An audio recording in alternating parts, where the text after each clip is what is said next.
Estimados auditores y amigos, en estas conversaciones que tenemos sobre libros y autores, me es muy grato hoy poder conversar con la periodista María Olivia Monkeberg, una periodista vastamente conocida, que ciertamente no necesita mucha presentación, pero que es bueno decir, ¿no es cierto?, entre todos los méritos que tiene, que ha sido una persona que se ha destacado muchísimo en el ámbito de la investigación periodística, publicando libros que han marcado un hito, digamos, en nuestro país, como, bueno, el saqueo de los grupos económicos al Estado, el imperio del Opus Dei en Chile, Caradima, el señor de los infiernos, y libros que han estado dedicados a descubrir el negocio, por ejemplo, de las universidades en Chile, y también en el seguimiento a lo que han hecho los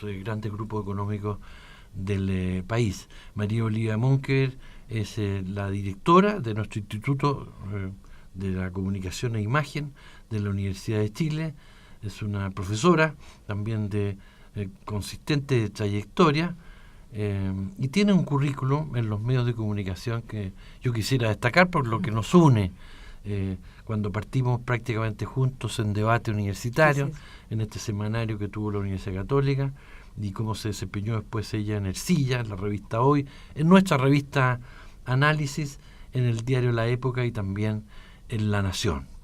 María Olivia Monkeberg ahora nos ofrece un nuevo libro reportaje, El poder de la UDI, 50 años de gremialismo en Chile. Cuando este partido que fundara Jaime Guzmán, bueno, cumple 50 años de vida en nuestro país y sigue cumpliendo, diría yo, un papel muy fundamental en nuestra política. El libro da cuenta de este fenómeno, de quién fue Jaime Guzmán, en la injerencia que tuvo, ¿no es cierto?, ya el gobierno de Salvador Allende, en su desestabilización, en su participación notable en la dictadura militar.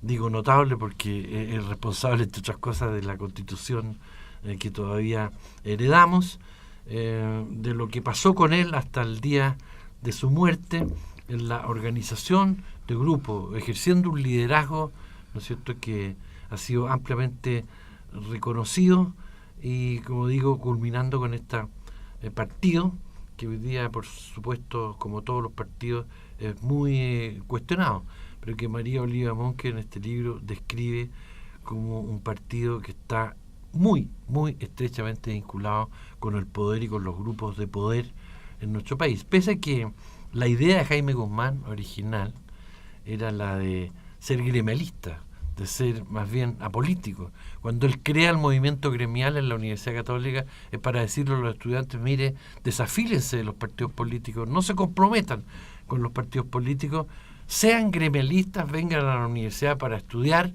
para formarse profesionalmente y dejen de lado estas tareas. En circunstancias que él demostró ser el más político de todos y tener una larga injerencia en nuestro país. Bienvenida, María Olivia, a esta conversación que transmitimos por radio, por nuestro diario electrónico y, por cierto, por nuestro diario TV, ¿no es cierto?, a partir de unos minutos más. María Olivia Monkeberg, felicitaciones, desde luego, por este libro que se suma a los otros en que, bueno, tú no escribes corto, escribes demasiado fundamentado. Recién hablábamos de que lo que me pareció este libro es que difícilmente vaya a aparecer otra publicación que esté mejor documentado respecto del fenómeno de la UDI en nuestro país y de la política. ¿Te tomó mucho tiempo hacer esta investigación? Primero, te agradezco, Juan Pablo, todas esas palabras realmente interesantes. Eres uno de los primeros lectores de este libro, claro, sí, que recién va a ser presentado oficialmente en la Feria Internacional del Libro. Mañana sábado en la tarde. ¿Me tomó mucho? Sí, no. ¿Por qué? Porque yo creo, y si tú te das cuenta en una lectura, y van a verlo los lectores, hay mucho de lo que yo fui viendo, como tú bien decías, desde que trabajábamos en debate universitario o desde antes, desde que uno estudió en la Universidad Católica. Yo estudié en la Universidad Católica y pude percibir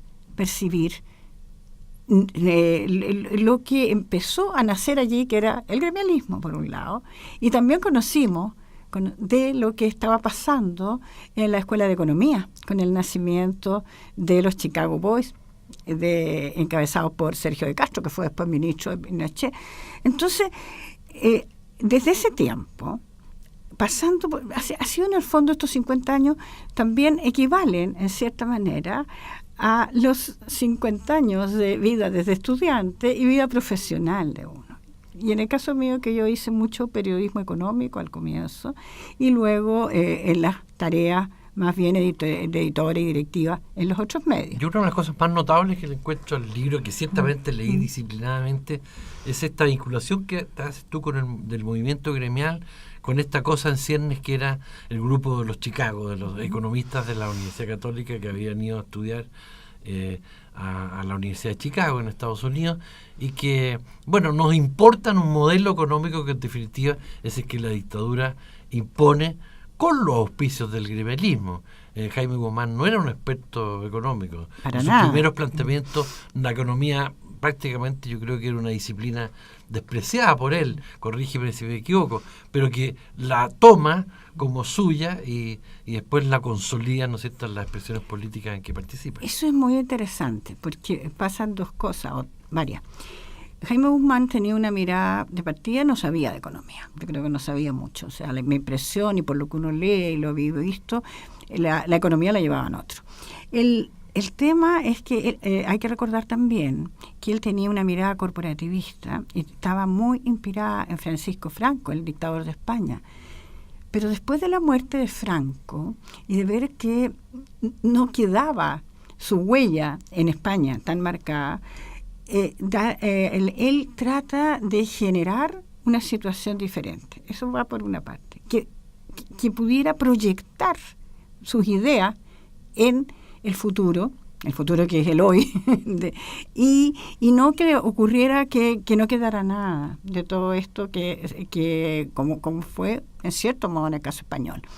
Entonces, por otra parte, viene esta relación, una relación que, como decía antes, tuvo mucho que ver el espacio de la Universidad Católica de aquel entonces, sin darnos cuenta. Yo creo que nosotros no nos dábamos cuenta. Yo creo que como estudiantes primero, después trabajando en un debate universitario, lo conversé alguna vez con el propio rector, Fernando Castillo Velasco, no se percibía que los economistas iban a llegar a hacer realidad eso que estaban planteando en sus teorías económicas, gente como Sergio de Castro, como Pablo Barahona, que murió hace poco tiempo. Y por otra parte, también, y yo lo expreso ahí, a mí me impresionaba esta mirada apolítica que pretendía ser la de Jaime Guzmán y la de los gremialistas, y sus planteamientos parecían tan fuera de lugar, tan distintos a los que se planteaban a la juventud entonces, que estábamos por unas reformas profundas en la universidad y en el país. El punto después es que va haciendo una convergencia fructífera para ello entre los gremialistas, los incipientes gremialistas. Ellos partieron de la Escuela de Derecho, eso es súper importante tenerlo en consideración, en la Facultad de Derecho de la Universidad Católica, y es donde son más fuertes hasta el día de hoy. Y después contagiaron, por así decirlo, a la Escuela de Economía, y donde hay personas un poco menores ya que Jaime Guzmán, como Miguel Cast, que son, para mi gusto, clave. El caso de Miguel Cast creo que de alguna manera resumió en él mismo lo que es la teoría, la doctrina de Chicago, todo lo que hoy día se conoce como neoliberalismo, con el gremialismo. Y además era una persona también muy visionaria y muy proselitista. Él trabajaba en la formación de personas. Entonces todo eso es lo que se fue juntando. Sí. Ahora, yo tengo una observación, no sé si la comparte. Yo creo que Jaime Guzmán tiene la suerte y su movimiento gremial de que hay un golpe de Estado, asume una dictadura y por lo mismo de que él se había como sustraído de la política contingente, no era un militante de partido tradicional, es que tiene una oportunidad enorme de poder incorporarse a los equipos de la dictadura y tener una influencia como la que después reciben, porque fíjate que ayer justamente se dieron los resultados de la última elección de la FEUC y ha vuelto a triunfar por séptimo o octavo periodo consecutivo el NAO, que es la expresión vanguardista de los estudiantes de la Universidad Católica. O sea, el gremialismo no ha podido nunca recuperar ni siquiera su estatus, el que alcanzó a tener en la Universidad Católica, con esas federaciones de estudiantes que tú describes muy bien en el libro, pero que llegaron a conducir la federación por la división que se produjo en el mundo del progresismo de la izquierda, la división entre los demócratas cristianos y los que dejaron de ser demócratas cristianos, que era el partido hegemónico entonces en todas las federaciones de estudiantes. Entonces, yo creo que en ese sentido Guzmán tuvo mucha suerte de haberse encontrado con los militares que necesitaban de apoyo político, ¿sí? No fue pura suerte. Él activó. Él activó. Es uno de los instigadores del golpe militar, eso digamos, con franqueza. Sí, claro. Por supuesto. El libro también está muy bien descrito, su participación, por ejemplo, en un programa como Hasta Ahora Se Improvisa, en que él llevaba la voz cantante del golpismo chileno, digámoslo con franqueza, y es uno de los que más celebró, digamos, el que llamaron pronunciamiento militar y que fue el golpe militar. Eso estamos muy, muy claros. Ahora, de todas maneras, tú haces una descripción muy completa de la personalidad de este personaje, y yo quisiera que de alguna forma te reiteraras en esta conversación. Un personaje que, es decir, político hasta las entrañas, pero que sin embargo era también un hincha futbolístico, era un solterón empedernido, en fin, era una persona como joven muy disonante a lo que era la generación de jóvenes, ¿no es cierto?, que nosotros vivimos. Así es, como lo cuento en el primer capítulo del libro, a mí me tocó conocerlo, bueno, a ti también, ¿no? Era una persona de nuestros tiempos en ese sentido. Yo lo conocí cuando él era muy joven, porque era amigo de un ex cuñado mío.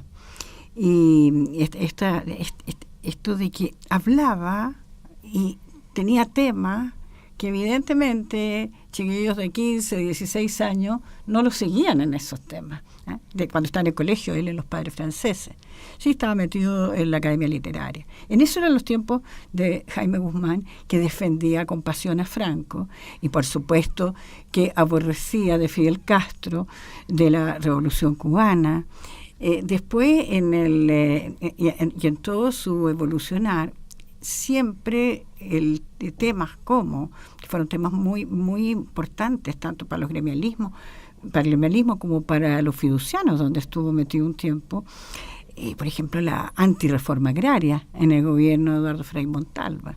Creo que el tema de la reforma agraria es un tema bien clave, que también se cumplen 50 años ahora, ¿no? Se cumplieron hace poco tiempo. Y la sindicalización campesina fueron temas que detonaron, en cierto modo, el surgimiento de este movimiento que fue el gremialismo. Ahora, Jaime Guzmán, yo creo que algo notable en él, y como tú decías, junto a su pasión por el fútbol, era árbitro de fútbol. Sí, claro. Estudió para árbitro de fútbol, porque no jugaba, pero era árbitro. Simultáneamente, esta mente, que yo creo que una mente, decían los que lo conocían más de cerca todavía y sus seguidores, una mente brillante. Yo creo que sí, yo creo que era un tipo muy inteligente, que tenía en su cabeza esos proyectos, esa institucionalidad, y tal vez lo inteligente además es que logró hacerlo realidad. Sí, desde luego, aterrizar su idea y generar proyectos que lograron penetrar en ciertos sectores. Desde luego inteligente, nadie podría dudarlo, pero más brillante que inteligente, diría yo, porque dominaba la expresión, sí. Era un buen orador, muy buen orador. Tenía un liderazgo, un carisma personal que por supuesto resultaba atractivo, sobre todo en un tipo bajo, enjuto, que no tenía características físicas muy, muy propias de lo que son los líderes, en fin, por supuesto, pero profundamente equivocado en muchos aspectos. Piensa tú que tú lo haces ver en el libro, es decir, su partido que hasta hoy prevalece es la Unión Democrática Independiente. Sin embargo, él en su inicio, él no es un demócrata y muchas veces dice que la democracia es apenas un medio, no es un fin. Eso es súper importante. Él siempre, en escritos, se puede ver, habla de la democracia como un instrumento en el fondo. Es un medio. Para él es un medio. Claro. No, ¿para qué? Para proyectar esto otro, que es que nunca más volviera a pasar en Chile el que sectores más, en el fondo sectores democráticos llegaran al poder, que nunca más en Chile se le tocara así a la propiedad privada, se le tocara así al poder económico en el fondo. Aunque él no estaba metido en el mundo de lo económico, pero sí en el mundo de la tradición, en esa cosa muy tradicionalista. Ahora, por supuesto que tú lo señalas, o sea, era un personaje, recordemos, era un personaje muy extraño. Y algo que a mí me provoca, si uno podría decir, una sorpresa retroactiva, es decir, ¿cómo? Si me hubieran dicho en esos años, 67, 68, 70 incluso, que iba a prevalecer y iba a ser después el fundador de un partido que llegaría a ser el principal partido de la derecha y el partido más votado del país, yo no lo hubiera creído. Habría perdido cualquier apuesta. Por eso que pienso que son muchas las circunstancias lo que lo favorecen, porque él desde joven, yo diría que renunció a la competencia por el poder, a convertirse en un referente democrático, para oponerse a la Unidad Popular, a la democracia cristiana, a la reforma. Él no estaba en vista entrarla a la política entonces. Solo se le ocurrió hacerlo cuando ya vio que la dictadura empezó a proyectar su fin y que lo que se iba a derivar de aquí era un régimen democrático en la cual ellos tenían que tener presencia. Si tú lo ves así, a lo mejor podríamos concluir que Jaime Guzmán es una persona bastante pragmática. Sí, claro. Porque primero se adapta su manera de pensar corporativista con la influencia de los Chicago y logra que ese camino sea posible, y después va dando paso en los diferentes asuntos y como ese, o sea, llegado el momento ya cuando él pierde poder al interior de la dictadura, del gobierno militar, de las esferas de gobierno, que es cuando salió Sergio Fernández del Ministerio del Interior y Sergio de Castro del Ministerio de Economía, cuando vino la crisis de comienzo de los 80, entonces empiezan él, junto a otras personas, por supuesto, a proyectar la idea de un partido político, porque ven que alguna vez va a haber algún partido político. Después de las protestas de los 80 y después de todo eso,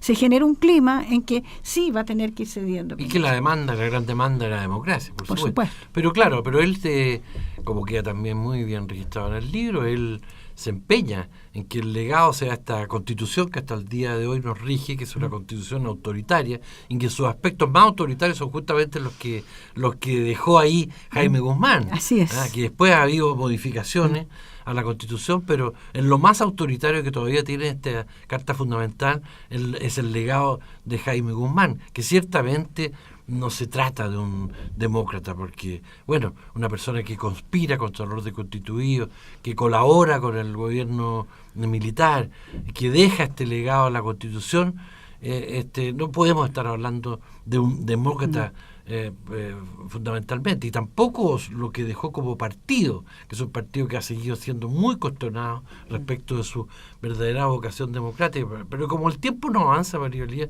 yo quiero que nos explique realmente cómo se produce esto, porque Jaime Guzmán es una persona parca, sobria, de costumbre moderada, quiero decir, discreta. No era una persona que le gustara el dinero, ni nada de las cosas que podía tentarlo en esta vida. Comer bien parece que le gustaba nomás. Posiblemente, pero no era una persona que anduviera detrás del dinero y hacerse poderosa económicamente. Sin embargo, bueno, el libro nos da este recuento enorme de cómo quienes formaron la UDI, quienes estuvieron con Jaime Guzmán, terminaron absolutamente coludidos con los grupos económicos, integrando los mismos grupos económicos, y hoy día con un poder económico en el país, bueno, enorme, constituyéndose el primer grupo fáctico. ¿Cómo se produce esto? De un grupo idealista, porque era idealista la posición de Jaime Guzmán, aparentemente, a un partido tan pragmático que hoy día es el partido más cuestionado por sus vinculaciones con el poder económico. Es bien curioso, es bien interesante lo que tú dices, pero de hecho, si tú piensas en los fundadores, porque hay como dos momentos si uno habla de la línea política, la creación de gremialismo, que es hace 50 años, y luego viene la creación de la UDI en los 80. Y ahí, ¿qué personas están alrededor de él? Uno de los primeros que estuvo, que fue fundador de gremialismo, fue Jovino Novoa. Sí. Jovino Novoa, él no es una persona que tú pudieras decir el jefe de un grupo económico, pero sí ha estado, es decir, ha sido un dirigente de la UDI histórico, de los coroneles que se llaman, y es hasta el día de hoy una persona vinculada así a grupos. Por algo estuvo el primer condenado en el caso Penta. Uh-huh. Que no fue a juicio oral, pero tuvo la pena de los 3 años. Y en general la connivencia se fue dando en forma casi natural entre ellos, entre esta amistad con los Chicago, yo creo que también tiene mucho que ver con el financiamiento. La UDI fue financiada, lo sabemos, lo hemos sabido, los libros que en un libro anteriores mío de hace poco, que fue el caso, la máquina para defraudar, caso Pentiso Quimicha, y lo describo en detalle, pero el grupo Penta, generado a partir de las privatizaciones por Carlos Alberto Delano y Carlos Eugenio Lavín, fue uno de los financistas principales de la UDI. O sea, y eso lo vimos cuando salieron las boletas, las facturas y todo esto. Tú tienes también que la UDI tenía un financiamiento importante, si bien Julio Ponce Lerú, el ex yerno Pinochet, repartió hacia todo el abanico y ya, claro, como que se pusieron los ojos en los otros, ¿no? Pero resulta que la UDI y su Instituto Libertad y Desarrollo recibieron un importantísimo financiamiento dentro de lo que hemos conocido, de lo que hicieron y han destapado los fiscales, porque hay toda una etapa, que es la etapa de la transición hasta 2010 más o menos, 2012, que no se sabe, no se ha investigado, porque como estaban ya los casos prescritos y los periodistas no han tenido oportunidad de hacerlo, y es muy difícil llegar a saber qué es lo que estaba pasando allí con el financiamiento de la política, tampoco se ha sabido. Pero te pongo otro ejemplo que es interesante, porque es un personaje que para mí misma, conociendo un poco esto, resultó nuevo en cierto sentido, que es Juan Eduardo Ibáñez Walker, uno de las primeras generaciones de gremialistas de la Católica, todos estos de derecho a la Católica. Y este personaje se benefició con una privatización que no se conoció mucho al final de la dictadura, que era de Telex Chile, del servicio, en el fondo del servicio de correo y telégrafo de aquel entonces. Y hoy es el dueño de Courier y es el dueño del Palacio Riesco. Este personaje es el que, me lo decían algunas personas, el que le lleva las platas a la UDI. Y fue el íntimo amigo de Jaime Guzmán, el que siempre le administraba también plata a él, porque él había heredado alguna plata de su madre. Y luego tú tienes que este mismo señor, Juan Eduardo Ibáñez, que es un abogado, es el que junto a la madre de Jaime Guzmán, a doña Carmen Errázuriz, hicieron la Fundación Jaime Guzmán. La Fundación Jaime Guzmán Errázuriz, como se llama, su nombre completo. Y hoy día, o sea, fue tiempo cuando murió Carmen Errázuriz, quedó él como presidente, pero después, el 2014-2015, le dejó el puesto a Jovino Novoa. Y Jovino Novoa es el presidente de la Fundación, vicepresidente de la Fundación, Juan Eduardo Ibáñez, están otros de los personajes conspicuos del gremialismo de la UDI, incluido José Antonio Cast. Curiosamente, sigue metido en la fundación. Bueno, te digo esto, ¿por qué? Porque la fundación es un gran poder.